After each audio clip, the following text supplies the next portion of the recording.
Hello everybody, and welcome to another guide, walkthrough, commentary. I still don't have a title thought out. Maybe I'll have one by the time I post this, but I don't at the time of recording. This is a 19 shrine that we ran, again, during push week, so affixes are Raging, Volcanic, and Tyrannical, and of course Infested. The first pull here, you might be like, oh, how is all this stuff pulling from outside? We actually started the dungeon. Right before we started the key, we dropped a Death and Decay out there, and that caused the attendants and the droplets from outside to pull. And that's a little bit of an annoying thing that it's allowed to be done, but it is. And so we do it. And what that caused is those mobs from outside actually were in combat with us right from when we started the key, because that Death and Decay stayed down throughout the key starting. And that also means that when mobs are in combat at the start of a dungeon, they don't actually infest. So we ended up negating one of the mobs becoming infested, which meant that we could do this huge pull at the start here. We kept the Templar CC'd because any mobs that are near the Templar get a damage reduction effect, but doing this sized pull at the start is actually really great for our particular composition, because we have a Moonkin and a Havoc Demon Hunter, and both of them have a big cooldown that they can pop right before the key starts and carry it into the key as well. So this key requires a bunch of setup from us. We're really coordinating, doing a countdown at the end. We cleared, dropped the Death and Decay and did the meta and the Incarn right before the key starts. I personally would much prefer if that wasn't allowed, if they made it so that, all those abilities didn't carry over from a key starting, but they did. You'll see I ate a Volcanic there. That was not particularly great play. I wouldn't recommend doing that one. And we're pulling all these droplets, keeping that infested away from the Spiritualist. It's fine if it heals the other droplets, but it's not fine if the Spiritualist starts taking heals from it. So we're just kind of slowly moving away here. And I'm just going to go and kidney the far one, and we'll take care of the first one first and then kill the far one. Really just want to make sure that none of those Gahunis get an infest off, and it's really important that they don't get close to this Shrine Templar and get that in combat with us. So now we're pulling all these 4 Temple Attendants at the same time. I get a re-stealth, which is good because I'll be able to get 3 silences out with my Garrotes, and that is obviously very important because these are casters. Water Blast does a ton of damage, and so it's a huge priority to interrupt those, particularly once they start raging, whereas Wash Away is not an important kick. It just creates a little swirly on the ground that is there for like 5 years, and you have a bunch of time to dodge it, and then you just stand outside of that and the cast doesn't do anything. So all of our kicks are focused on Water Blasts. You'll see I got a Vanish off there to get 3 re-silences in, and our Solar Beam is actually available as well here, so I wouldn't be surprised to see that going off during this Raging window here at some point.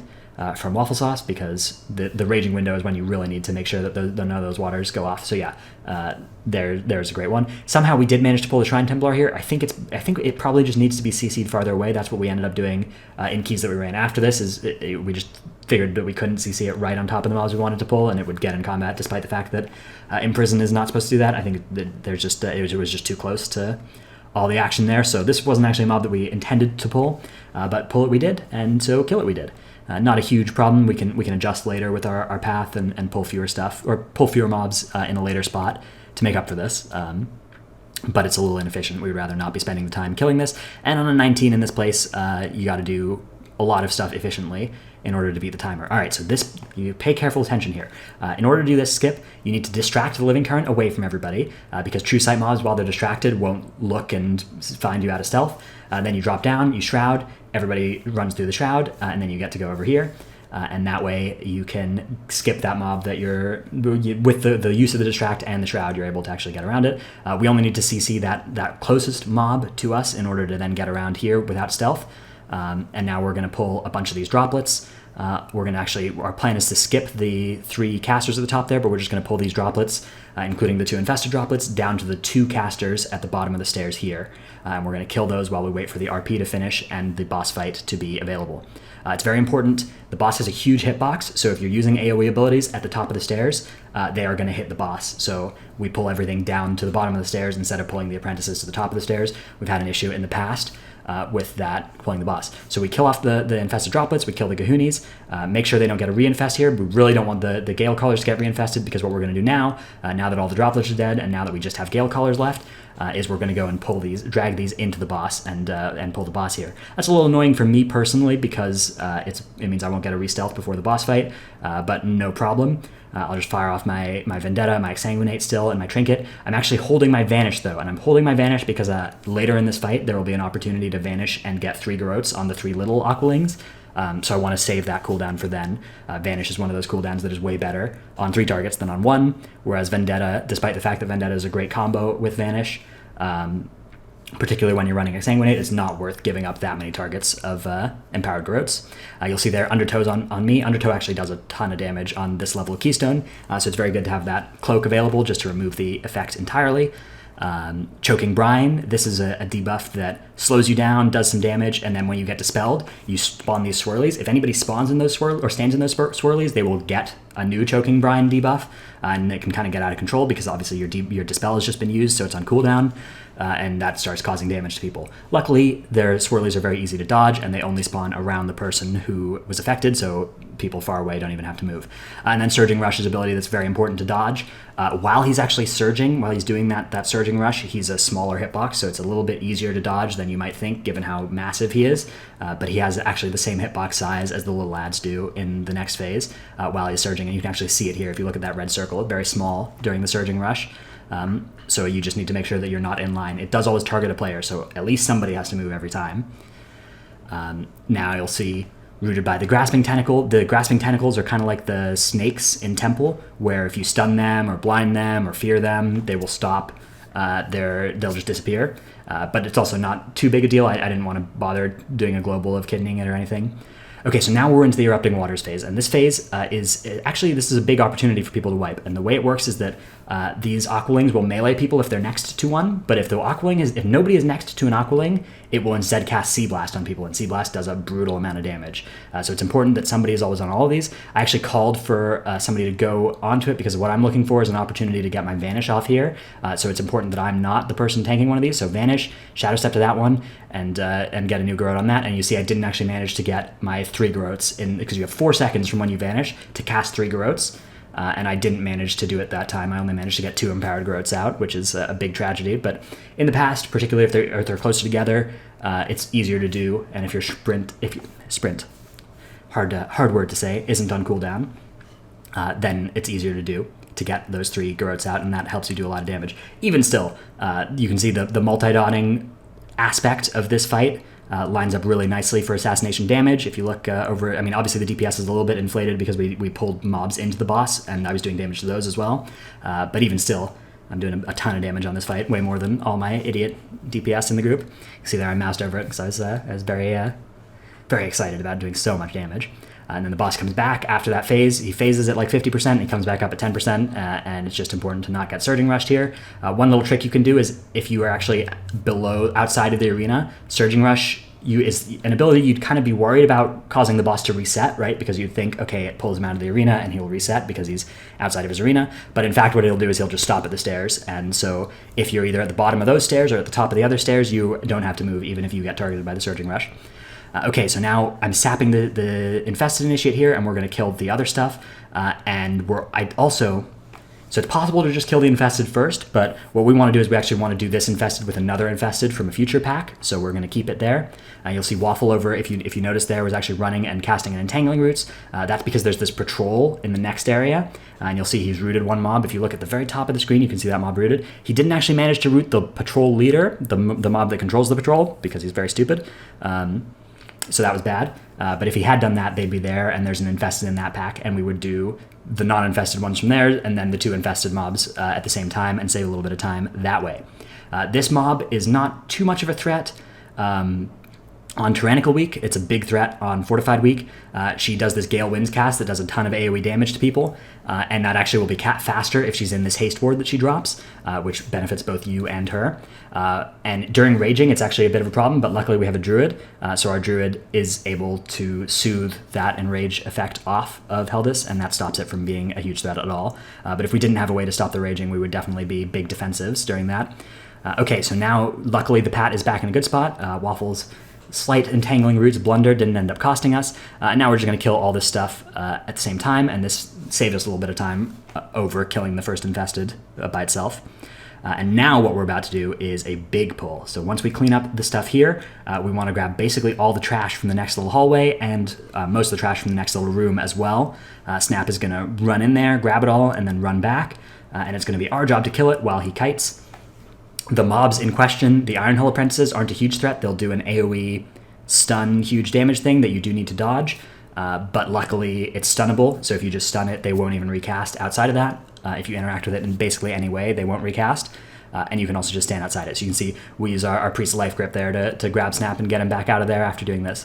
So yeah, Ironhull Apprentices, there's the Whirling Slam. It can be stunned or you can just stand outside of it. The big threat here is actually the Temple Attendants. They're the ones that cast both Wash Away and Water Blast. Wash Away, not a big threat. Water Blast is a big threat. So my job during this, Waffle and Zach, our Demon Hunter, and our Moonkin are big AoE damage. Whereas my job here, I'm just looking to try and find good kicks, try and find a good opportunity to get some silences on the water blasts, and find good opportunities to give them kidney shot, big 6-second stuns as well, particularly once they're raging. And we have our beam available. Our beam is also going to be used for that purpose of water blast stopping, because if you look at Snap's health here, it's very tenuous. If there are raging water blasts going on him, he's going to die. So that's the main threat to us on this pull. Other than that, it's just melee have to watch and make sure that they're not in the Whirling Slam. It's a bit of an easy kite, and that's all there is to it. That's how you get a ton of percent in like half a minute or whatever. It's very good to have the life grip available too from the Priest, particularly when your tank is a Death Knight.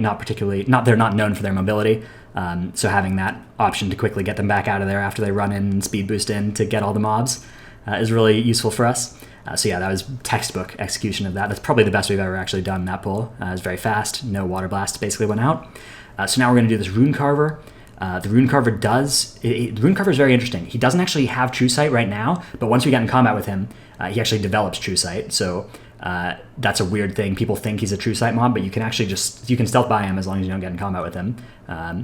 And now we kill the infested mob first, kill off the Gahunis. A little bit annoying that Gahuni there looks like is in the reinforcing ward. I'm not actually sure if that is affected by it, but it looks like it might be. Carved Flesh is going on me now. I'm saving my cloak here though, because there's nothing else going on. And what we're about to do is we're about to pull some more trash, and I'm going to save my cloak for a Carved Flesh that happens during this trash. So the reason we feel comfortable pulling all this trash now is that this ward can be used by people to prevent the damage from the trash as well as the Carved Flesh. So we're trying to make sure that we don't get tornadoes in the ward, but other than that, we're using it as needed to prevent damage. Kicks are going out now. The only ability that can be kicked is the Galecaller's Apprentice casting Tempest. That's normally a low priority kick. It just sends a tornado that does a ton of damage in a very predictable forward line. But since there's nothing else to kick in this pull, we just want to make sure that none of those go off and it doesn't end up murdering anybody, which it certainly can do. It does a lot of damage. It's just easy to dodge, but it's actually harder to dodge in this room because the room is so confined, and there's a lot of restrictions on our space already, so that's why we're focusing on kicking that. And we're just using Shining Force, Nox, those sorts of effects to keep these raging mobs off of our tank at this time. You'll see those are the two little tornadoes running through now, one of them going through the ward there. The good news is, even if you take those sorts of avoidable damages, as long as you're in the ward, it doesn't really matter. You see I use my cloak now, later in the fight, on a Carved Flesh that is a lot harder to deal with than the one that I just soaked at the start.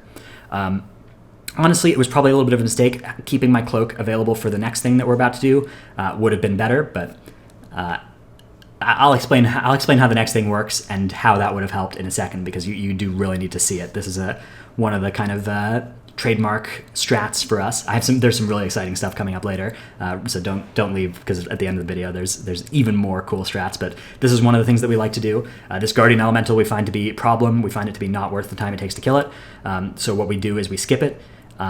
So I pull it back. Now everybody can run across the bridge. It's going to cast Electrifying Shock on me, but if I line the shock, it'll just start coming back again. Electrifying Shock, line it again, and then it should cast Galecaller's Storm at some point, or Gathering Storm or whatever that is. But unfortunately there, I actually took an Electrifying Shock. What I needed to do was keep lining that shock until it started the Shipbreaker Storm, but I failed at doing that, so this time I ended up dying. Normally I don't die on this part. That's just a once in a lifetime mistake that I made there, but normally you just run by while it's casting the Shipbreaker Storm. If your cloak is available, you can also use that, but I had used cloak, but you shouldn't need cloak. But if you have it, it makes it easier. And then you get to the end, and then you vanish, and the mob resets, and everybody's on the other side, and it's a great time for everybody. It does mean now that we have to be really careful about not dying, though, because if anybody dies, the walk back is pretty impossible. So it's gonna be a run-ending event if we have a wipe for the next little bit. So now we pull a bunch of stuff here. All these mobs, again, the threat is the water blasts, so I'm on the lookout to find a good kick on a water blast. to find a good stun on a temple attendant, to try and not stand in that tornado that I just stood in for 2 ticks, but sometimes you can't help it, you know. That's the kind of weakness that is what causes us to sometimes deplete keys, is those sorts of mistakes that I made there, not dodging the Tempest.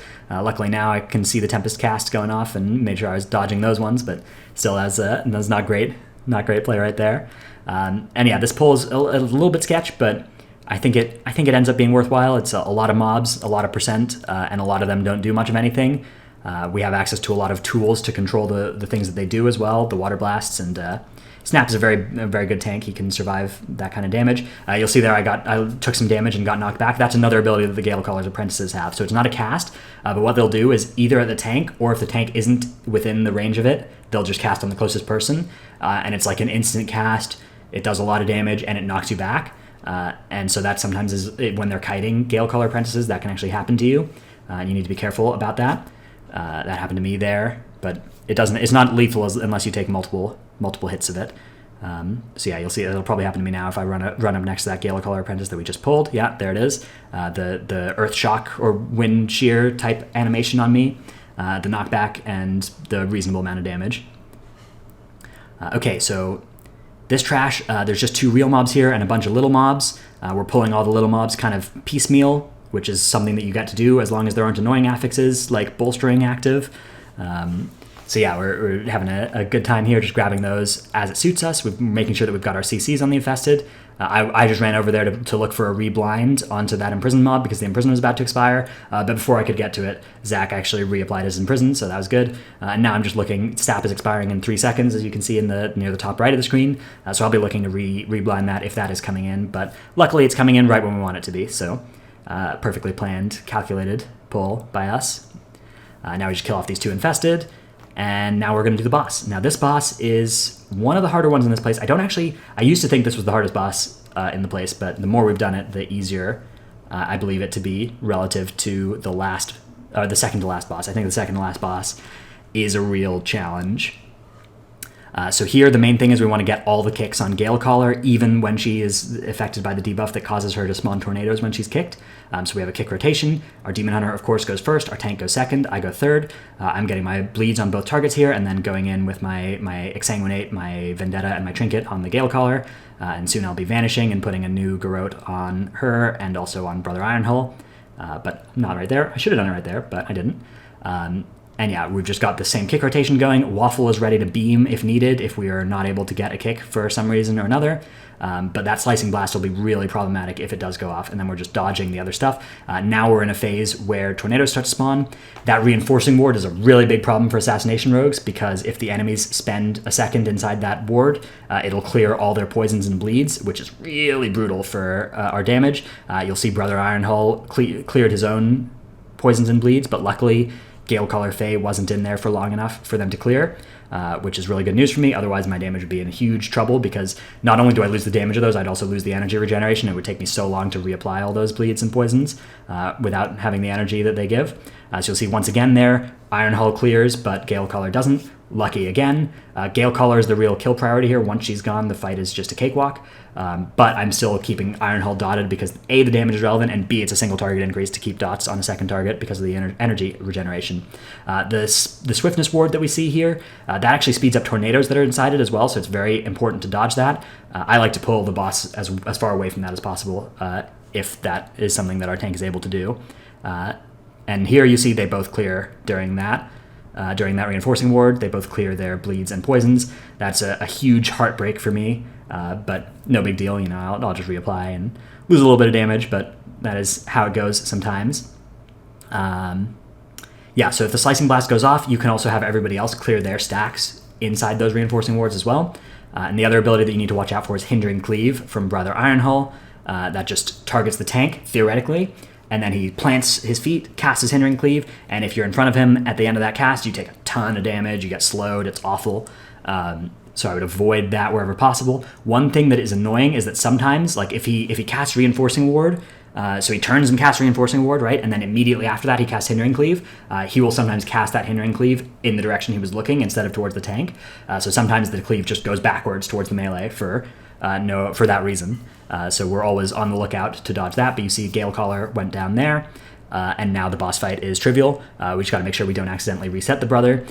In this phase, once Galecaller is dead, he will cast Reinforcing Ward on her body, which is fine news for us, right? That means that we don't have to really worry about him clearing stacks. And you'll see Snap actually brings the boss over closer to the body so that Snap can stand within that ward and get the damage reduction effect from it.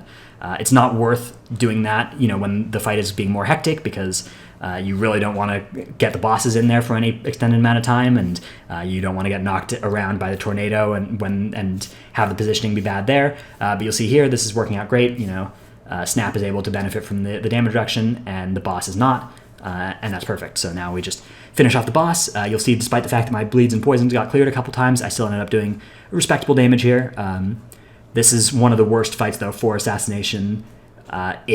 If your tank is unable to stop the bosses from clearing their stacks of bleeds and poisons, you're going to do a lot less damage. And if that's the case, you need to pool your energy for when that reinforcing ward comes out, and then use it immediately once they're outside of the ward to reapply your ruptures. And maybe don't refresh your ruptures and your garrotes right before the ward comes out, so that you have your garrote available, and you don't lose 30 seconds of rupture from the ward. You just lose 7 seconds. Okay, so yeah, that's the boss down. Tides Age Council, actually pretty easy. We didn't let a single cast go off there. Usually when we let a cast go off, it's my fault. I'm kind of the worst at kicking in our group. Everybody else is really good at it, and I mess it up from time to time. But that time I didn't mess any of them up, at least not that I saw, which is good news.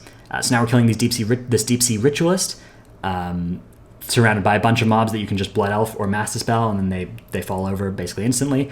This is another mob where you really want to kick those Unending Darkness casts. That cast was actually nerfed, I think, between the time of this video being recorded and it being uploaded. Between the time of us doing this dungeon run and me recording this video, I should say.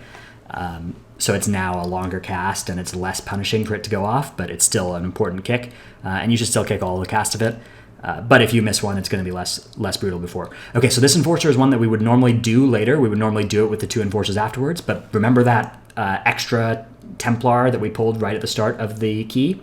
Well, that's worth the same percent as Enforcer, so we're updating our route now, and we're just not going to pull that mob we CC'd, and we'll just use that percent to make up the percent, because you really don't want to kill more than 100% of the trash in the place, right? You don't want to have your enemy forces be too high, because that just means you're being inefficient. So that's our update on the fly. It's still, we would rather, of course, be killing the mob that's right here versus the mob that we pulled at the start, because that ended up being inefficient for us damage-wise, but still, it's better to skip this mob than to stubbornly pull it because it is part of your route. Updating your routes on the fly is a really good characteristic. Particularly, all of us are kind of always looking for, like, okay, how did something go wrong? How do we update what we're trying to do because something went wrong? Because even in keys that are plus 19s, we're always making small mistakes or having things go weird in certain ways, and you need to be ready to update your path accordingly. So yeah, we're just going to ignore that Templar. Or the Enforcer, because we killed the Templar at the start. We're going to kill these 2 Enforcers. The Enforcers do a Deep Smash that does a ton of damage. It has also been nerfed since the time of this run, but the Deep Smash does huge damage. You'll see we use Treants there to just soak a couple hits of the Deep Smash. And yeah, if they go off on Snap while the Enforcers are raging, it does a lot of damage. You'll see we're using stuns, we're using Shining Force, and we're just keeping them from actually getting next to Snap now that they're, now that we're outside of cooldowns and stuff. Okay. So now the Deathbringers, if you get in combat with them, you can't stop them from summoning a bunch of tentacles to annoy you. But luckily we have Sap and Imprison, 2 CCs, which don't get you in combat when you walk past stuff. So we Sap and Imprison those, and we can just walk right by. We don't have to deal with that room. And that room is a little annoying, so we like to skip it, and we pull other stuff instead.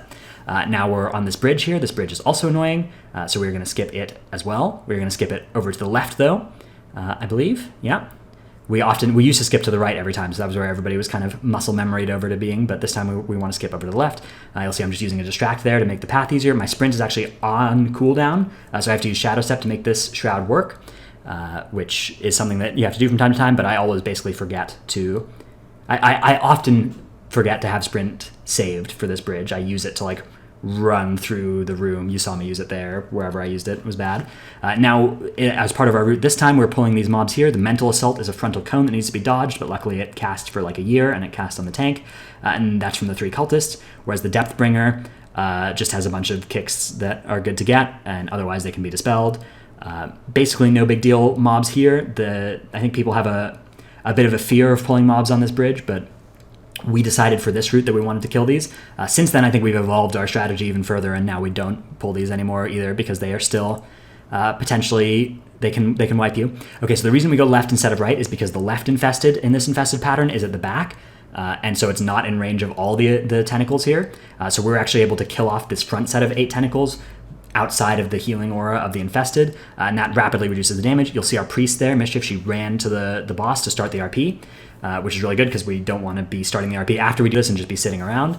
So we kill off the front 8, and then we're going to kill the infested and the rest. And killing off the front 8 dramatically reduces the damage that's going out, so that's what's going on. We got to make sure these Gahunis die as well. But luckily, one nice thing is Gahunis will fixate a target, and then even if that target dies, they will still go to that thing's corpse and cast an infest on it.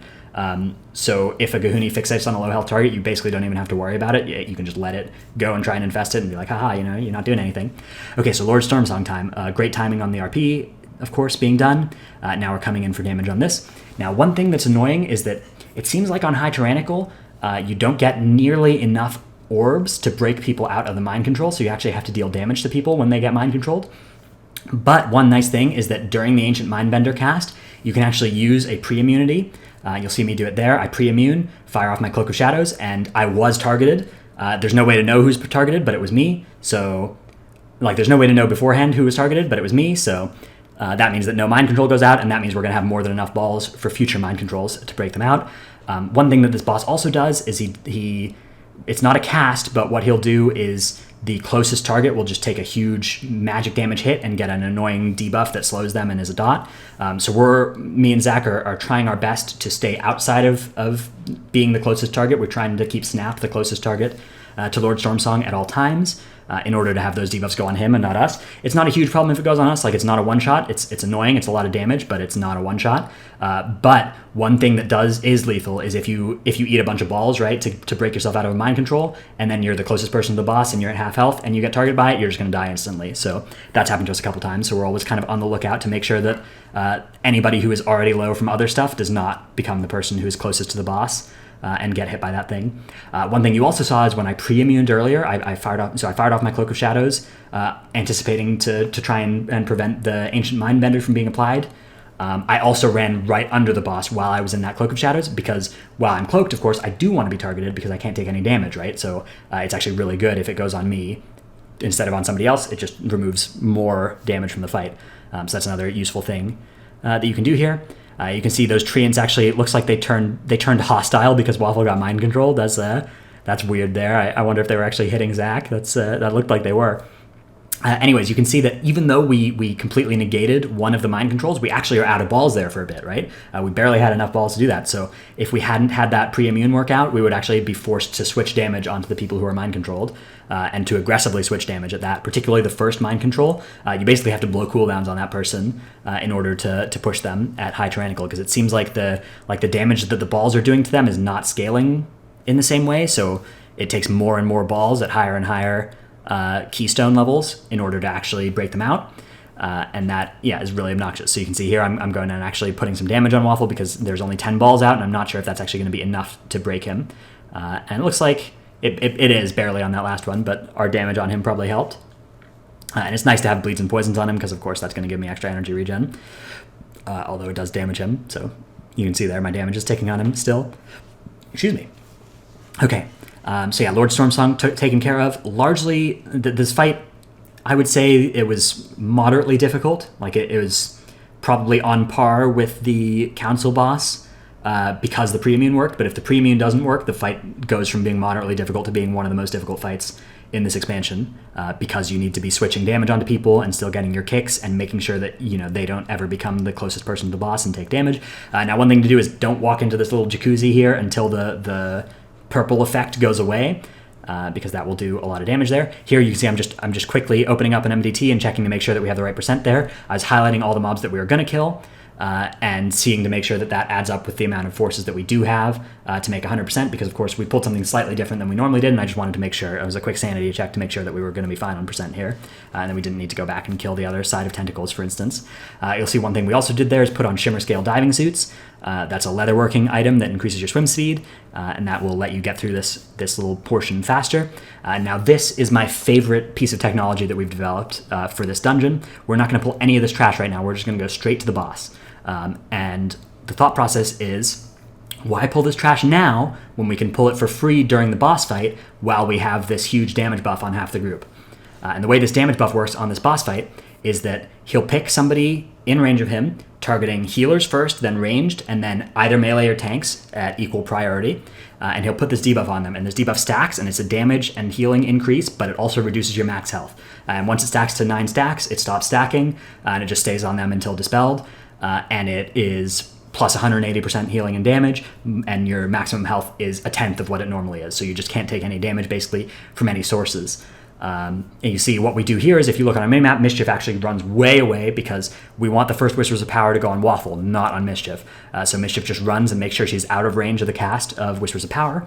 And then it goes on Waffle Sauce instead, and Waffle is going to be using that to deliver huge amounts of damage. If you just look at the damage meters on this fight, it's going to start looking ridiculous very soon. Huge orange bar at the top. Now it's time to kill these Forgotten Denizens. The way it works there is that about 60% of the cast time, our Demon Hunter kicks this one, and then I'm going to get the second kick on this one. Waffle gets the first kick on the far one, and because our Demon Hunter kicks the first cast of the melee one early, his kick will be back up just in time to stop this kick on this denizen. And that's something you have to do, is you have to do an early kick on one in order to have that melee be able to kick the other one. And you really need to make sure that you have, if you don't have 2 melee, you just have to tunnel one and not kick the other, and you need to make sure that you've dispelled the Whispers of Power then, because it will kill people if the Consume Essence cast goes off. So you'll see there we finished both realms at about the same time, both the tank and healer realm and the 3 DPS realm. Now we go back to the next phase of the boss. Now here comes some ads. The boss spawns these ads. It's important that we don't let them touch the boss, and we don't kill them, because if they do, they will deal damage. But if they reach the boss while we're in the downstairs phase, they will increase his energy, but they will not deal damage to everybody because we're in like a different realm.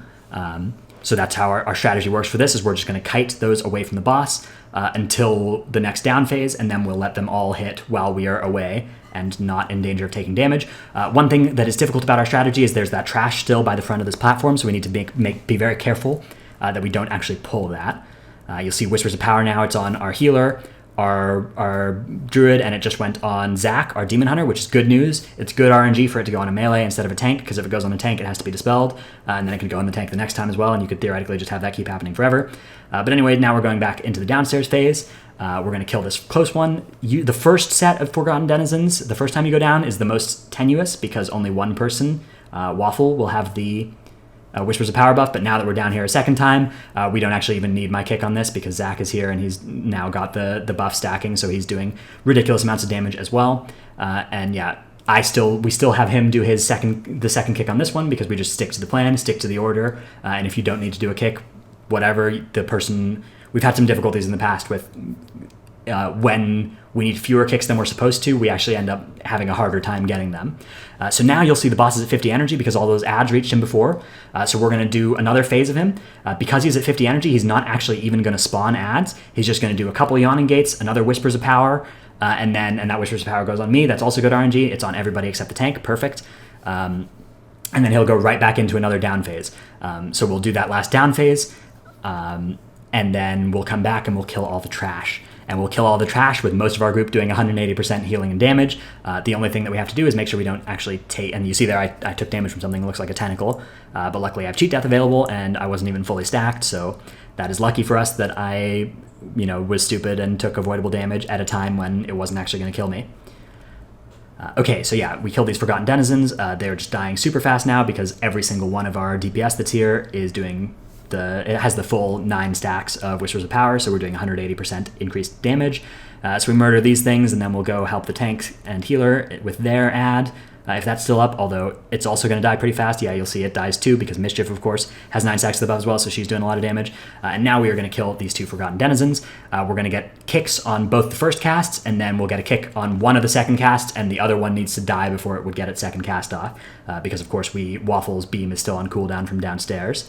Luckily, very easy to do with the debuffs on everybody, so that's how we deal with that. If you're wondering what the boss is doing, well, for the next 10 minutes, he's going to be over in a corner just channeling Whispers of the Sunken City or whatever with a huge shield on himself, so we can just leave him there doing that. Doesn't matter, he won't reset or anything. We're just going to go do trash now. So we're going to CC Infested, and we're going to pull a bunch of eels. The eels will do a cast on the closest person to them. If Snap is outside of melee with them and somebody else is in melee with them, that's very bad, and that will cause a problem. You'll see I use my blind on the Infested there. It would actually be better if somebody else used a CC on it, and we save my blind for later, because blind, I can't reapply blind because it's on a longer cooldown than its duration. Whereas if somebody had, say, imprisoned it or rooted it or hibernated it, they would be able to reapply. So that would have been a better CC. We should say, in future, we're going to try and save the blinds for the later Infested eels. Okay, so now we're doing the second set of eels. It's possible if we were tighter on time, we would be combining these pulls and doing more eels at a time, but we looked at the timer and we're like, okay, the only way we could wipe is if something bad happens, if we pull too much stuff. So let's just not do that. Let's pull one at a time. Weird evading happening there. Not really sure what was going on, but luckily they stopped evading eventually. Which is good, because that would have been a really heartbreaking way to lose the key. It's just to a bunch of eels evading and maybe teleporting to somebody and murdering them. Because again, if any of us stand next to the eels, we're basically going to die if we get that dot on us, because we have 9 stacks of Whispers of Power. I can be safe because I can cloak immediately and lose both the dot and the Whispers, but everybody else will die. Okay, so here comes some more Infested. We're going to get a root on one, and Waffle's going to hibernate the other. Now we're just going to kill off these eels.